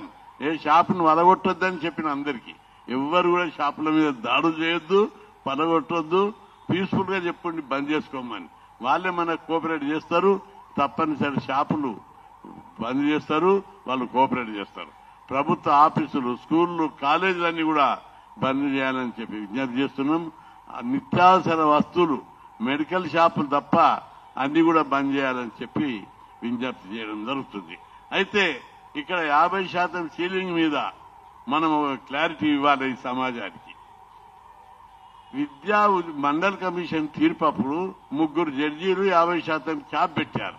ఆ క్యాప్ లో ఏముంది, మెరిట్ దెబ్బతింటది, ప్రతిభ దెబ్బతింటది. కాబట్టి కొంత దాన్ని కూడా మనం ఒప్పుకుంటలేము. పాక్షికంగా కొంతవరకు హేతుబద్ధత ఉన్నా అది విలువ తీసేయాలి. డెమోక్రసీలో ఎవరి వాటా వాళ్ళకి ఇవ్వాలని మనం ఫైట్ చేస్తున్నాం. రాజకీయ రిజర్వేషన్లకు వాళ్ళ మాటలో చెప్పాలంటే, అగ్రకులాల మాటలు చెప్పాలంటే, కోర్టు భాషలో చెప్పాలంటే, రాజకీయ రిజర్వేషన్లకు మెరిట్ ఎక్కడుంది లేదా సమర్థత ఎక్కడ ఉంది అని నేను అడుగుతున్నా. అక్కడ ఎంబీబీఎస్ సీట్లల్లా నాసిరకం డాక్టర్ వస్తారు అన్నారు. ఇంజనీరింగ్ లో నాసిరకం వస్తారు కాబట్టి మెరిట్ మీద 50 ఉండాలంటే సరే అన్నాం. ఐఏఎస్, ఐపీఎస్ పెద్ద పెద్ద జాబ్లలో కూడా సమర్థత దెబ్బతింటుంది, మెరిట్ మీద ఇవ్వాలని. దాన్ని కూడా మనం వ్యతిరేకిస్తున్నాము, ఒప్పుకుంటలేము. కానీ పాక్షికంగా చూడనట్టు పోయినాం. కానీ రాజకీయ రిజర్వేషన్లకు మెరిట్ ఎక్కడుంది, సమర్థత ఎక్కడుంది? సంతకం రానోళ్ళు కూడా ముఖ్యమంత్రులు అయ్యారు, సిగ్నేచర్ పెట్టడానికి చేతగానోళ్ళు కూడా ఎంపీలు అయిన, ఎమ్మెల్యేలు. స్వతంత్రం వచ్చిన మొదట్లో తొలి పార్లమెంటు లోపల, తొలి అసెంబ్లీ లోపల, అసెంబ్లీలో 10 మందికి సిగ్నేచర్ కూడా పెట్టరాదు. పార్లమెంట్లో దాదాపు 50 మందికి సిగ్నేచర్ పెట్టడానికే రానోళ్ళు 50 మంది పార్లమెంటు మెంబర్లు అయిన. అట్లాంటప్పుడు దీనికి మెరిట్ ఎక్కడుంది, ప్రతిభ ఎక్కడుంది, సమర్థత ఎక్కడుంది? కాబట్టి రాజకీయ రిజర్వేషన్లకు సీలింగ్ అర్థరహితము, మెరిట్ లేదు, సమర్థత లేదు. ఇది డెమోక్రసీ. డెమోక్రసీలో ఎవరి భాగం వాళ్ళకి ఇవ్వాలి. కాబట్టి ఏ కోణంలో చూసినా దీనికి 50% సీలింగ్, మీకు పెట్టినప్పుడు 50% సీలింగ్ తీసేస్తారు, మాకు పెట్టేటప్పుడు 50% సీలింగ్. మెరిట్ విద్యా ఉద్యోగులకు కొంత పాక్షికంగా వాదనకు పనికొచ్చినా రాజకీయ రిజర్వేషన్లకు మెరిట్ లేదు, ప్రతిభ లేదు. కాబట్టి పెట్టడంలో ఎలాంటి హేతుబద్ధమైన కారణం లేదు. ఇక 3వ పాయింట్, ఈ అనేక కేసుల్లో జనాభా లెక్కలుంటే జనాభా లెక్కల ప్రకారం పెంచుకోవచ్చని సుప్రీంకోర్టు చెప్పారు. అన్ని గ్రౌండ్స్ పెంచుకోవడానికి అనుకూలంగా ఉంటే మీరెందుకు దీని మీద 50% సీలింగ్? ఈసారి 50% సీలింగ్ తీసేయాలి. ఒక్కొక్కరి పాయింట్ ఊడగొడతాం, ఒక్కొక్కరు ఎంబడగలుగుతాం. బీసీలు అంటే మీకు చిన్న చూపు ఉన్నది. ఈసారి బీసీలు అంటే భయం లేకుండా పోయింది ఈ సమాజం లోపల. బీసీలు అంటే భయపడేటటువంటి పరిస్థితిని క్రియేట్ చేస్తాం. వ్యవస్థలన్నింటినీ ఎక్కడికక్కడ దిగ్బంధం చేస్తామని చెప్పి హెచ్చరిస్తున్నాం. బీసీల మనం అన్యాయానికి గురయ్యాం, అవమానాలకు గురయ్యాం. మన తండ్రులు బలయ్యారు, మనం గురైతే వాళ్ళు బలయ్యారు. మరి మన పిల్లలు భవిష్యత్తు లోపల మారుతున్న సమాజం లోపల తగ్గట్టుగా వాళ్లకు ఎలాంటి పరిస్థితుల్లో అన్యాయం జరగొద్దు. మన భవిష్యత్తు తరాలకు న్యాయం జరగాలి, అభివృద్ధి జరగాలి, గౌరవం పెరగాలంటే ఒక్క దఫ పోరాటం చేస్తే తప్పనిసరి విప్లవంతో మన కులాల యొక్క వాట మనకు వస్తుంది, గౌరవం పెరుగుతుంది. కాబట్టి మీరందరూ ఒక నెల 2 నెలలు బలంగా పోరాడాలి. బలిసినోళ్ళందరూ పోరాడుతున్నారు. జాటు, గుజ్జాలు, మరాఠాలు, బలిసినోళ్ళు వాళ్ళు హక్కుల కోసం పోరాడి విజయం సాధిస్తున్నారు. ప్రభుత్వాలు కూడా ఎట్లుంటాయి, ఎవడు పోరాడితే వానికే వాటా ఇస్తారు, వాడు వీడనేది కాదు. కాబట్టి బీసీలందరూ సమయం ఆసన్నమైంది. ఇగోలొద్దు, ఆధిపత్య పోరొద్దు, మాకు ఎలాంటి ఆధిపత్యం లేదు. నాకేం అవసరం ఉంది, అన్ని నేను వద్దంటే కూడా నాకు పదవులు ఇచ్చిపోతున్నారు అందరూ. నేను ఏ పార్టీ, ఏ జెండా, ఏ దాంట్లో పనిచేయలేదు. ఉన్న మొదటి నుంచి కూడా బీసీల కోసమే పోరాడుతున్నా. అందరూ ఈ బీసీలకు పోరాడుతున్నందుకు గుర్తించి, నా సేవలను గుర్తించి పదవులు ఇస్తున్నారు పోటీపడి. కాబట్టి మీరందరూ కూడా పదవులు రావాల్సిన వాళ్ళు ఉన్నారు, ఉన్నత స్థాయికి ఎదగవలసిన వాళ్ళు ఉన్నారు. మీరందరూ కొట్లాడితే రేపు పదవులు వస్తే మీకు వస్తాయి. ఇప్పుడు సర్పంచులు అవుతారు, ఎంపీటీసీలు అవుతారు, జిల్లా పరిషత్ చైర్మన్లు అవుతారు, భవిష్యత్తులో ఎమ్మెల్యేలు అవుతారు. కాబట్టి తెగించి పోరాడడానికి పార్టీలకు అతీతంగా అన్ని పార్టీల్లో ఉన్నటువంటి బీసీలు, ఇది ఎవరికి వ్యతిరేకం కాదు, ఒక పార్టీకి వ్యతిరేకం కాదు, ఒక దానికి కాదు. బీసీలను న్యాయ వ్యవస్థ చిన్న చూపు చూస్తున్న దానికి నిరసనగా, స్టే ఇచ్చిన దానికి నిరసనగా మనం పెద్ద ఎత్తున పోరాడుతున్నాం. మాకు మెరిట్ తోటి సంబంధం లేదు కాబట్టి తాడో పేడో తెలుసుకుంటాం. పెద్ద ఎత్తున మీ భర్తం అని చెప్పి హెచ్చరిస్తున్నాం.